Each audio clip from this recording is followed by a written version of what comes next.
안녕하십니까. 대통령입니다. 지난해 광복절에 공정사회를 새로운 국가 비전으로 제시했습니다. 우리 사회가 양적 성장뿐만 아니라 질적 도약을 이루어야만 진정한 선진국이 될 수 있기 때문입니다. 공정한 사회는 대한민국 선진화의 윤리적 실천적 과제입니다. 법과 제도가 제대로 작동하면서 부패가 없는 사회입니다. 건강한 시장 경제로 활력이 넘치면서 균등한 기회가 보장되고 약자를 배려하며 다시 일어서는 것을 뒷받침하는 사회입니다. 그간 대한민국이 이룩한 성취는 놀라운 것이었습니다. 프랑스의 세계적 석학 기소로망은 한국의 산업화와 민주화 역사는 인류의 문화유산이라고까지 높이 평가했습니다. 우리나라의 경제 규모는 세계 10위권으로 성장했고 정보화도 세계 최고 수준을 자랑합니다. 이코노미스트지는 우리나라를 완전한 민주국가 26국의 하나이자 아시아에서 가장 민주화된 국가로 평가했습니다. 이렇게 우리는 선진국의 문턱에 도달했지만 각 분야의 불공정 요소들이 걸림돌이 되고 있습니다. 빠른 성취를 이뤄내는 과정에서 미흡한 점도 있었습니다. 이제는 공정한 사회를 구현하기 위해 적극적으로 노력해야 할 때입니다. 지난 17일 먼저 실천의 큰 방향과 과제를 정하는 자리로 제1차 공정사회 추진회의를 가졌습니다. 2009년 비상경제대책회의로 시작한 국민경제대책회의를 매주 열어 80회를 이어왔습니다만 경제위기를 한 단계 극복한 지금부터는 월 2회로 줄이고 이제 매월 1회 공정사회 추진회의를 열고자 합니다.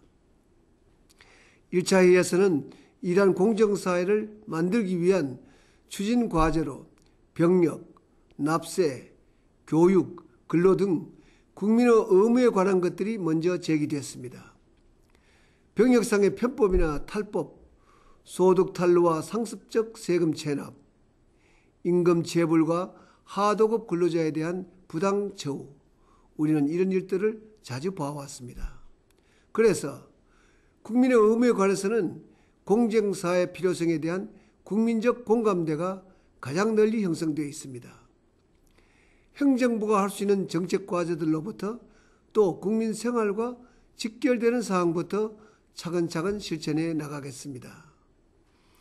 입법부와 사법부도 공정사회 차원에서 스스로 개선해 나갈 점들이 많다고 봅니다. 스스로 이런 점들을 검토하고 바꿔나가는 기회가 있기를 기대합니다. 공정사회는 사회 모든 분야의 적극적인 동참이 있을 때 성공할 수 있습니다. 우리 모두의 인식을 바꾸고 관습과 문화를 바꿔야 하는 일이기 때문입니다. 특히 사회 각 분야를 이끄는 지도층부터 설손수범하는 것이 매우 중요합니다. 사회 지도층부터 나부터 먼저라는 마음으로 스스로 변화할 때 공정사회를 보다 앞당길 수 있다고 봅니다. 국민적 공감대 역시 매우 중요합니다.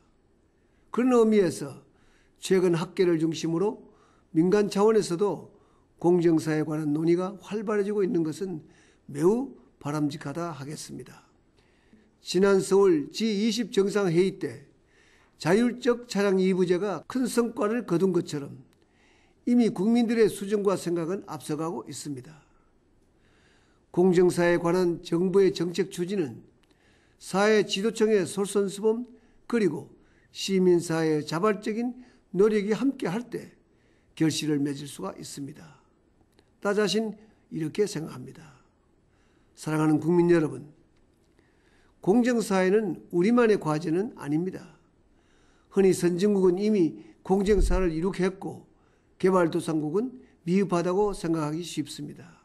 그러나 21세기에 들어와 세계화와 정보화가 빠르게 진행되면서 선진국에서도 빈부와 기회격차가 커지고 새로운 문제들이 발생하고 있습니다. 선진국은 법과 질서의 기반을 잘 갖추고 있지만 새로운 사회 변화에 따라 또 다른 문제가 발생하고 있는 것입니다. 이렇게 볼 때 우리나라는 선진국과 개도국의 문제를 다 안고 있다 이렇게 말할 수 있습니다. 법과 질서가 확고히 확립되지 못하고 불합리한 관행도 남아있는 한편 경제가 빠르게 성장하고 세계화와 정보화가 진행되는 가운데 기회와 빈부의 격차도 크게 나타나고 있는 게 사실이기 때문입니다. 그러나 우리가 이러한 복합적 문제들을 잘 극복하고 해결해 나갈 수 있다면 국제사회에서 공정사회의 새로운 모델을 제시할 수 있다고 봅니다. 공정한 사회는 우리가 선진 인류국가로 가려면 반드시 거쳐야 할 길입니다. 많은 시간과 노력이 들더라도 국가적 과제로 계속 이어가 실천으로 뿌리낼 수 있어야 하겠습니다. 대통령인 저부터 적극 참여하고 지속적으로 점검해 나가겠습니다. 이제 절기는 우수도 지나 경칩을 앞두고 있습니다. 겨울 내내 추위에 움츠려 들었던 몸과 마음을 활짝 펴면서 희망차게 한 주를 시작하시기 바랍니다. 고맙습니다.